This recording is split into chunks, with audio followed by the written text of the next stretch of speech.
We are here to bring a new type of news show. New insights, new styles, and new topics every day. We are News Generation. Bring news just for you. It's Friday, December 20th here in Seoul. I'm Song Yujin, and you're watching News Generation. Today, we're joined by Cheska Dainha. Happy Friday, everyone! Happy Friday! And Lee Won-bin. Good morning. Good morning. Now, both are here to speak on behalf of those in their 20s and 30s. So it's Friday, time to explore topics that resonate with young people around the world. Today, we're going to explore a shift in drinking habits among our generation. And with the new year just around the corner, this is typically a time for year-end parties and celebrations. However, here in Korea, the ongoing political turmoil seems to have changed the mood a bit this year.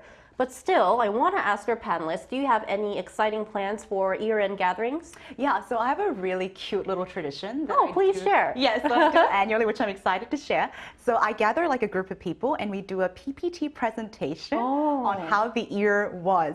And also we kind of set New Year resolutions, and it's always like a cute little excuse. Sounds very productive. Very Very constructive as well. We try to be, but we get together, we eat, like we have fun. But it's a great way to sort of connect and also reflect. I don't have my family here, but when I'm in New York, we love to do a cooking soiree, and we kind of go all out with like barbecue and everything. Wow. And even though I don't drink, my family always love to pull out their favorite choice of liquor. So you do have exciting plans for the end of 2024? I hope so. Yeah. Hopefully.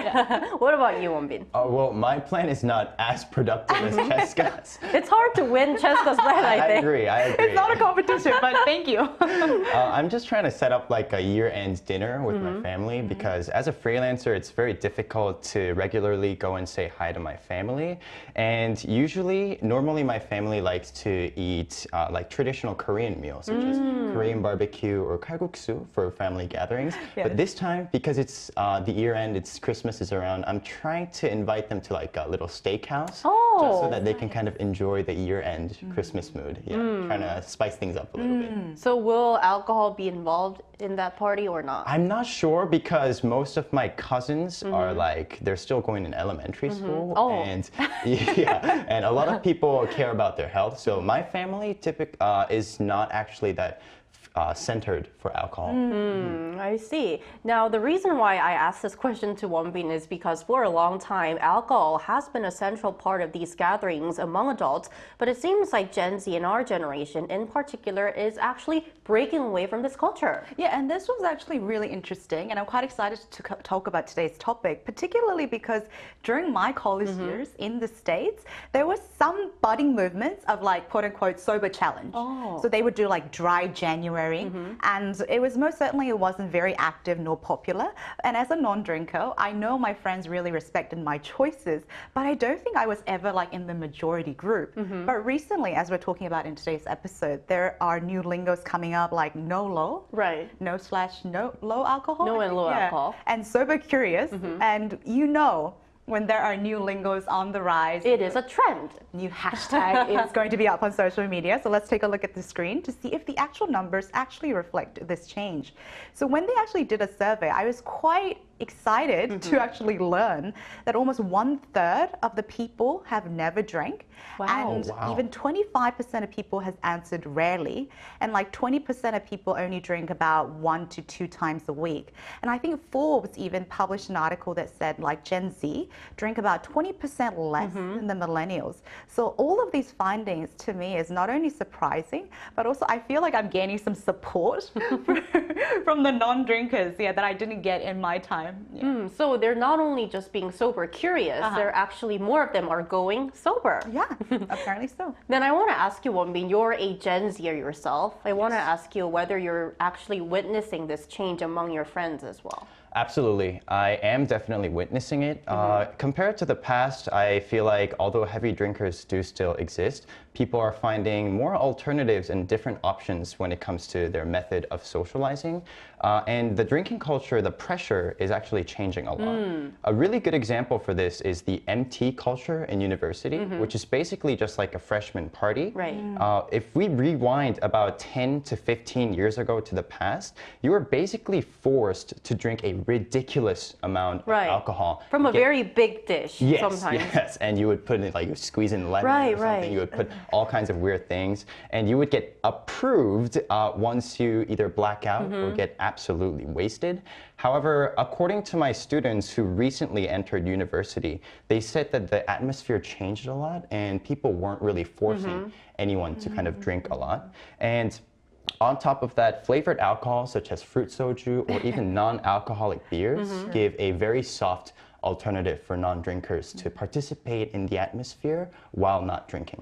And I think that I can really agree to what Wonbin said, because back when I was in university, when compared to what I heard from my parents or my parents' generation, in the past, when you said you are not drinking, then it kind of, the atmosphere, the mood kind of made you feel guilty. Yes, very. But back when I was in college, it was only a few years ago, but I didn't feel that pressure, and people were very respectful towards individual choices. So if you said that I'm not going to drink, I'll rather drink water or soft drinks, they were very welcoming and they were very understanding. So I think that this is definitely a change that we're seeing here in Korea. Then I wanted to ask you, what do you think are some of the reasons behind this shift in drinking culture among young people? You know, I'm sure there are multiple factors, but one of the key characteristics of our generation, I think, is self-care. Right. So we talked about it in the episode of Katseng, which is a combination of words like God plus life. People seek routines, structure, and even challenges for high quality life. And I think the key word is quote unquote healthy pleasure. That's another key word in that aspect. And I've heard that during COVID, people actually started to drink alone often, which could also lead to very unhealthy habits. And I think people realize that they really need to shape up to take care of themselves. And most importantly, I think young people are more aware of how destructive heavy drinking can be in health, relationship, and even lifestyle. And to add on to what Wonbin and Eugene talked about, there were a lot of actually medical emergency cases related to heavy drinking in college. So I think that was another thing that sort of brought people to awareness that people who are forced to drink or heavy drinking can lead to a lot of unfortunate accidents. So it kind of gave them a very big wake-up call, and they're definitely becoming more self-conscious, health conscious. As we mentioned several times on NewsJet, our generation is known for being very, how do I call it? Being very into exercising, working out. We're very concerned about our health. So definitely this has naturally led to more young people kind of staying away from drinking when compared to the past. Right. Then besides health that Cheska mentioned, what could be some other reasons, Wonbin? Another big factor is the price. Recently, the price of soju, the actual price of soju did not change a lot, but recently bars and restaurants are trying to sharply, aggressively increase the price that they sell in their restaurants.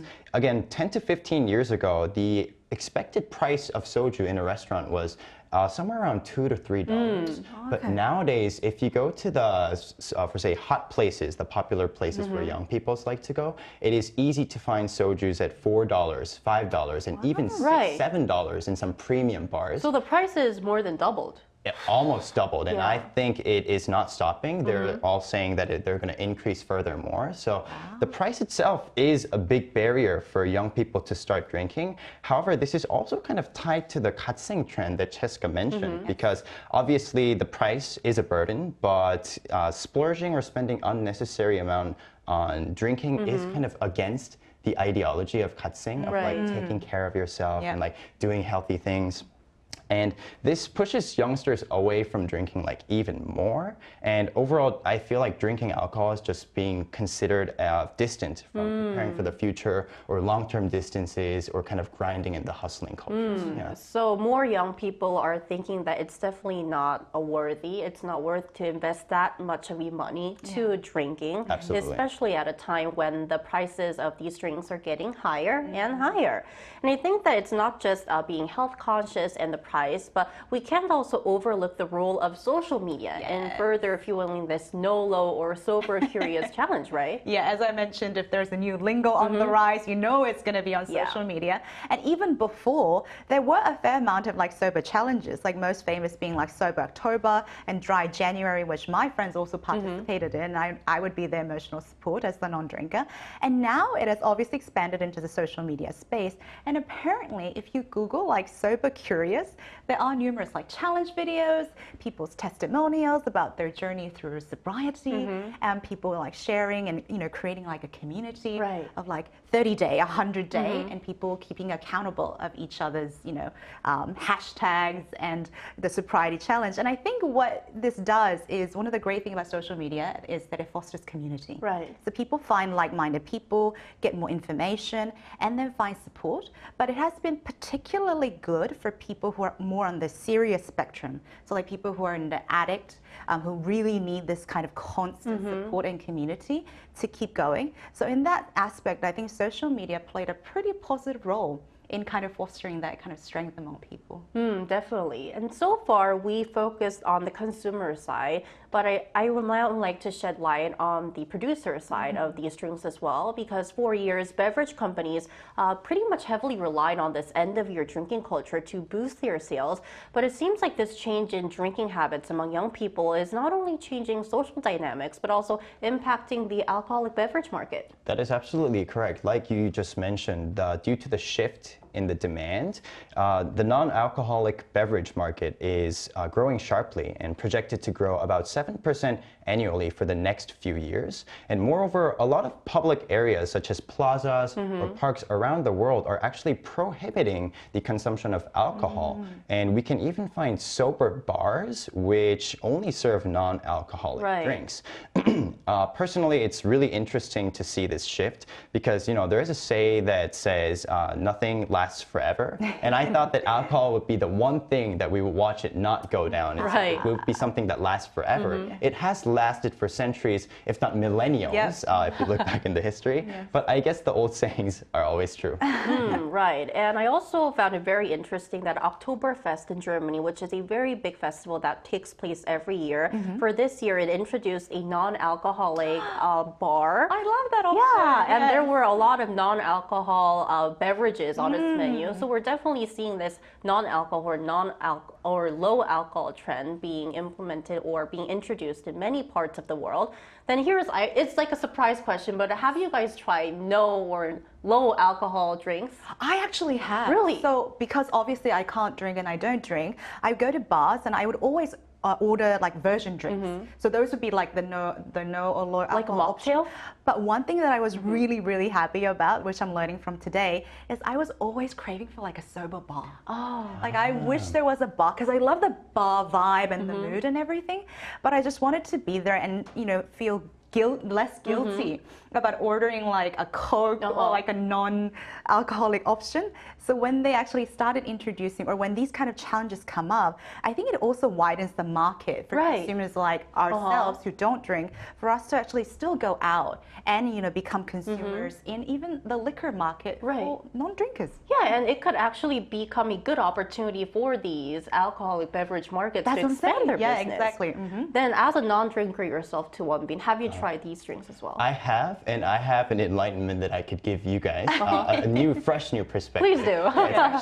It's related to the army. So in the army, obviously the consumption of alcohol is very limited and restricted. However, if you go to the PX, which is basically like the corner store that you can go in the army, they sell non-alcoholic beers. Really? And it gives the soldiers a really good option to just kind of celebrate. Let's say we did like a really tough long cold training. Once we come back after a warm shower, it gives us an option to kind of go cheers without actually drinking alcohol. So I thought it was a really good alternative, and it's a really healthy shift. That's very interesting. So to better understand how widespread the no-low and sober-curious trends have become in other parts of the world, we asked our viewers whether they drink and if they've thought about going sober. And here's what 3 of them said. Our first comment for this Friday, Benny D97, I've been cutting back on alcohol for a while now and try to limit myself to just 2 drinks. Live Free or Perish says, I don't drink, don't like the taste. Me Too 6599 says, I haven't since 2019 or so it's been 5 years. Wow, so we're definitely seeing more young people going no-low or going sober. So for more on what's driving more young people to cut back on alcohol, I spoke to an expert in consumer studies.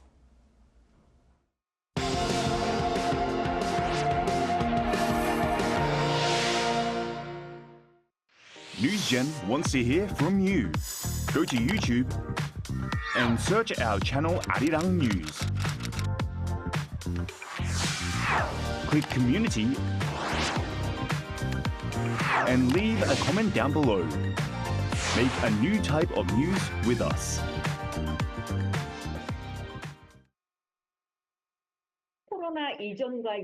The COVID-19 pandemic brought significant changes, especially to workplace and drinking culture. When the pandemic began, social gatherings and drinking with colleagues largely stopped. At the same time, millennials and Gen Z became increasingly focused on health and working out. There were even rumors that alcohol consumption causes muscle loss, which has made fitness-conscious young people more inclined to avoid drinking. This shift reshaped workplace drinking culture during the pandemic. Also, a term that has been gaining attention is sober-curious. This sober-curious trend, which started in the US before the pandemic, highlights a growing interest in cutting back on or quitting alcohol.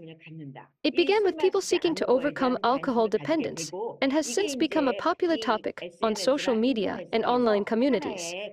This focus on reducing alcohol consumption was already gaining momentum before COVID-19, particularly in countries like the US. According to OECD research, alcohol consumption has been steadily declining across many developed countries. In countries like the United States and Canada, drinking alcohol in public places or wandering around while intoxicated is penalized. For example, fines of up to $1,000 can be imposed, and in some cases, offenders may face up to 6 months in jail. These regulations apply to drinking in public spaces such as parks. This is referred to as the open container law, which prohibits carrying open alcohol containers in public. In Australia and France, while there isn't an equivalent open container law, public intoxication can result in police intervention. Intoxicated individuals may be detained at a police station or sent to a treatment facility as part of local regulations. In contrast, South Korea is more lenient regarding alcohol. There are no laws against carrying open alcohol containers or being visibly intoxicated in public spaces. Despite the lack of such regulations, it's not common to see people walking around visibly drunk or carrying open alcohol containers in public. As a result, the need to implement such regulations is often considered unnecessary. The issue is not widespread enough to justify additional legal measures. In South Korea, both older and younger generations are showing a strong interest in health and wellness. Over 50% of the population now participates in recreational exercise, and many actively seek nutritious foods and take supplements to maintain a healthy lifestyle. This health-conscious attitude also influences how people approach alcohol. Drinking is now more about fostering good relationships and enjoying the mood in moderation, rather than heavy drinking or excessive intoxication. It's becoming increasingly rare to see people overindulge in alcohol to the point of harming their health.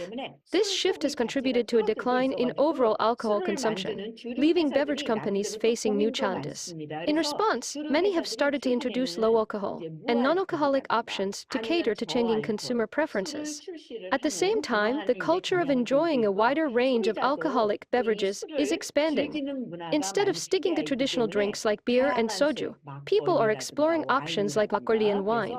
This trend toward a more diverse and mindful drinking culture is expected to grow in the future. Always great insights from Professor Lee. So watching our interview and after today's discussion, ending off, I want to ask our panelists' thoughts on drinking overall. Yeah, so one of the things that kind of caught my attention listening to the interview was that I think social perception and even possibly regulation is really important when it comes to something like this. I completely understand that alcohol is a social lubricant, but there might be some instances when people go too far in one extreme and they kind of lose control and it harms the people around them. And one of the things that I've noticed as she discussed in the interview is that, for instance, in the States, you cannot walk around with the bottle. Yeah, with the alcohol bottle being visible, or if there is a heavy penalty for like drink driving or accidents that are caused when you're in a drunk state.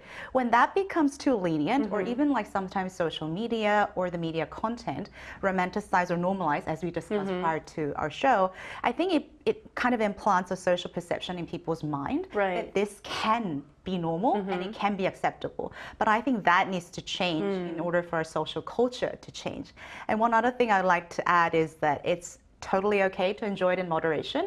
But if you really need help, seek support. Like Right. it's not a sign of weakness, like it's a testament to your true strength. Right, so not being afraid of asking for help and always drinking in moderation if you do choose to drink. Yes. Then what are your thoughts on this? Drinking, it's a double-edged sword, a very, very sharp double-edged sword.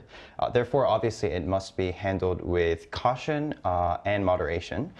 Especially ones with significant other or even children, because drinking does physically harm the person directly, the one who's drinking, but it can also emotionally harm the people around them. And because of that, moderation is key, especially when it comes to alcohol consumption. And I kind of want to add on that I feel like it's a very healthy shift, especially for Korea, because like Cheska touched on, Korea, the media and the society tends to be a little bit more forgiving and generous when it comes to the drinking culture. In some ways, the advertisements or the TV shows, they portray drinking scenes that as like a romanticized. Yeah, it's something really cool. Yeah. So it kind of makes younger students or underage kids to kind of wonder what it feels like, and it really interests them. Almost So- fantasize about what it would be like to be drinking Right. in certain Absolutely. instances. Yeah. So having kind of this opposite side of having the awareness of drinking in moderation, I think it's a very, very healthy trend, and I'm very happy to see it. Right, definitely. So hope our discussion today helps you build healthy and safe drinking habits.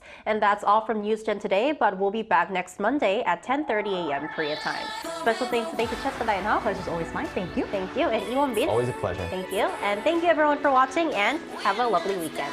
We are News Generation.